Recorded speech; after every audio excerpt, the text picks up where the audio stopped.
Doctor Sanjay Singh बताइए, ये जरा समझाइए कि ये मसला क्या है। गजवाए हिंद ये एक नारे की तरह तो इस्तेमाल होता है, लेकिन इसको समझना पड़ेगा। और मौलाना साहब कह रहे हैं कि हमने उसको ढूंढा काफी, लेकिन वो कहीं किताब काफी मिला नहीं डिटेल में कि गजवाए हिंद का मसला क्या है।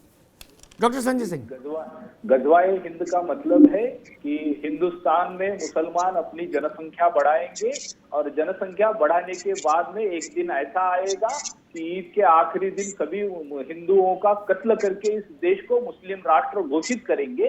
उसे गजवाए हिंद कहा जाता है। और यह दिन भी तय कर दिया। देखिए आप सिंपल गूगल पर अभी सर्च कीजिए गजवाए हिंद। गूगल जो धर्मनिरपेक्ष है वह भी यही अर्थ बताता है। इसलिए देखिए, मैं मौलाना जी जो कह रहे हैं वो सही बात कह रहे हैं, लेकिन इन मौलानाओं की अच्छी बातों को मानने वाला मुसलमान कितनी संख्या में है। मैंने जैसे पहले बोला, एपीजे अब्दुल कलाम, आपको अब्दुल हमीद को मानने वाले कितने मुसलमान हैं, और सर तन से जुदा वालों को, ओवैसी को, वो सांसद को, जिन्नाह को मानने वाले मुसलमान कितने हैं। तो दुर्दैव से हिंदुस्तान की व्यवस्थाओं में आज मुसलमानों का 70 सालों में नेतृत्व हिंदुओं के विरोध का और राष्ट्र के द्रोह का विकसित किया गया है, जिसकी वजह से मौलाना जी ने फतवा निकाला सरतन से जुदा गलत है, लेकिन सरतन से जुदा गलत हुआ, वो तो प्रत्यक्ष हुआ ना, लोगों ने किया, वीडियो बनाए। तो यह मुसलमानों के नेतृत्व को तय करना है कि आप में देशद्रोही, हिंदू द्रोही लोग तैयार होंगे या हिंदुस्तान के साथ में यहाँ पर इस राष्ट्र को मानने वाले, वंदे मातरम कहने वाले, तिरंगे को मानने वाले लोग तैयार करेंगे। यह मुसलमानों को तैयार करना पड़ेगा। ठीक है संजय सिंह जी, मैं एक छोटी सी टिप्पणी यतीमा से लूंगा, फिर जावेद अहमद से भी पूछूंगा कि वो क्या कह रहे हैं। यतीमा, गजवाए हिंद पर आपकी कोई टिप्पणी, ये क्या मसला है? देखिए, बिल्कुल स्पष्ट है अमिताभ जी, इस्लामिक राष्ट्र घोषित करने की रणनीति तय है। मदनी साहब जब देवबंद में, मैं बार बार इसलिए कोट कर रही हूँ क्योंकि 2 महीने पहले का मसला है, बहुत स्पष्ट उन्होंने कहा कि मुसलमानों की जनसंख्या अब कम नहीं है, वो बराबर की जनसंख्या में, वो अल्पसंख्यक नहीं रहे, इसलिए मुसलमान को शरिया पर चलना चाहिए। और शरिया पे चलने का अर्थ क्या है कि कत्लेआम कर दो।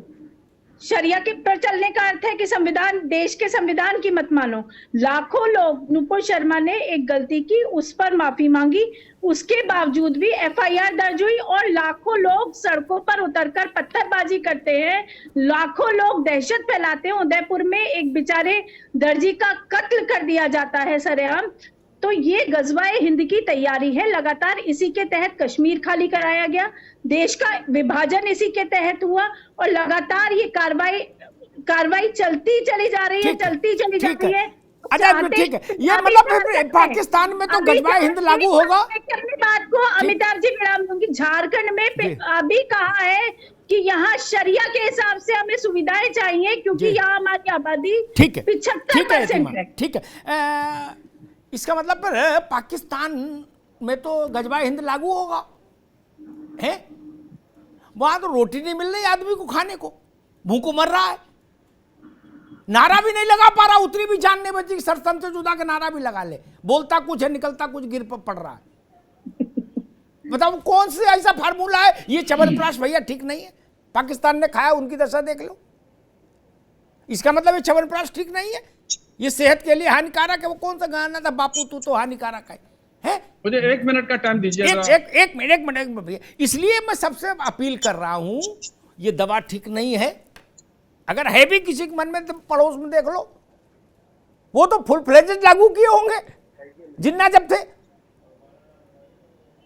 वहां जवान नाम की कोई चीज ही नहीं बची, सबकी कमर झुक गई मारे बोझ के, दुख से, तकलीफ से, रोटी खाने को नहीं। वो हमेशा ही इतने झुके लग रहे हैं, लग रहा है सजदे में है।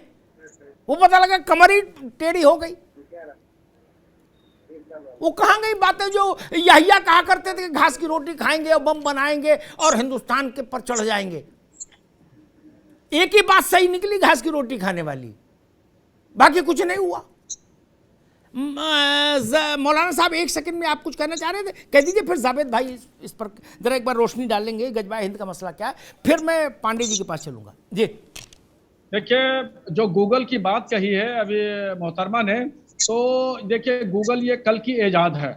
मुझे तारीख में किताब की तारीख में, कुरान में, तफसीर में, हदीस में कोई मुझे दिखा दे ग़ज़वे हिंद क्या है, मैं बात मान लूंगा। ये तमाम पॉलिटिकल बातें जो बात कह रहे हैं, ये जिन लोगों ने बातें कही, ये पॉलिटिकल बात है। इसका इस्लाम से कोई ताल्लुक नहीं है। ग़ज़वे हिंद का इस्लाम से कोई ताल्लुक नहीं, कहीं तारीख में नहीं लिखा है ग़ज़वे हिंद। और जहां फतवे की बात है वो उदयपुर वाली बात, तो ये आला हजरत की किताब है, ये आला हजरत की किताब है।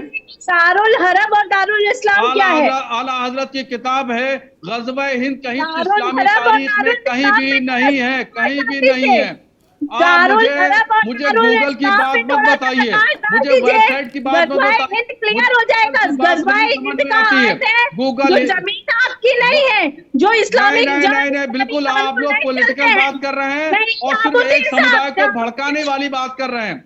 आप सिर्फ एक समुदाय को भड़काने की बात कर रहे हैं। यह आला हजरत की किताब है, फतवे की किताब है, हुस्सामुल हरमैन। आला हजरत ने इसमें लिखा है जो उदयपुर में घटना हुई, वो मैंने इसी हवाले से मैंने उसके खिलाफ फतवा जारी किया। आला हजरत ने इस बात को लिखा गया। आप तारीख से मुझे दिखा दीजिए, ग़ज़वे हिंद में मान लूंगा, मगर आप हिंदुओं को भड़काइए नहीं। ये हिंदुओं को भड़काने का काम मत करिए। ग़ज़वे हिंद नाम लेकर के किसी को भड़काइए मत, किसी को दोषी मत ठहराइए। बिल्कुल ग़ज़वे हिंद कहीं भी किसी तारीख में नहीं लिखा है।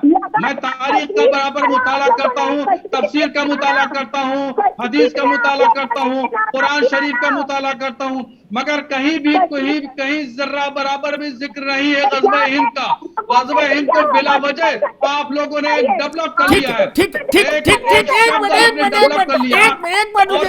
शब्द आपने डेवलप कर लिया। भाई रुकिए, मौलाना साहब रुकिए, मैं जावेद भाई के पास चलूंगा। रुकिए, इतना दावे से कोई मत बोलो। मौलाना साहब आपसे कह रहा हूं और यतीमा से भी, बहुत सारी चीजें धार्मिक पुस्तकों में नहीं होती हैं लेकिन अभ्यास में आ जाती हैं। मेरी बात को धैर्य सुन लीजिए। मैं तो किसी के पार्टी में नहीं, ठीक, मैं किसी पार्टी में थोड़ी हूं। मैं बरेली गया था तो वहां भी गया था, दरगाह पर भी, मेरे लिए सब बराबर। लेकिन ये वाला जो आया था, ये किताब में तो नहीं लिखा होगा, लेकिन है ना चलन में। कश्मीर से लेके और अलीगढ़ तक भी नारा लग रहा था।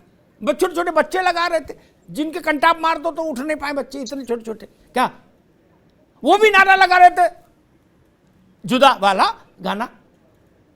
अभी कहीं से आया मैं नहीं जानता, लेकिन आया ना। जिन लोगों ने भी तन सर से जुदा करने की बात की, हमारे समाज ने, हम सरकार तो है नहीं, हम न्यायालय तो है नहीं कि कोई सजा दे देंगे। हम संवैधानिक और लोकतांत्रिक देश हैं, हमारा अपना एक कानून है। हम निंदा करेंगे, उनका सामाजिक बहिष्कार करेंगे, इसके अलावा तो कुछ नहीं करेंगे। हम जब बार बार कह रहे हैं कि इसको पूरे समाज को आप जो है आक्षेप मत लगाइए, जो लोग समाज में इस पर आगे बढ़कर इस गंभीर समस्या में अपना सहयोग देना चाहते हैं, उनको कम से कम कृपा करके अपनी ये बात ठीक है, ये बात ठीक है।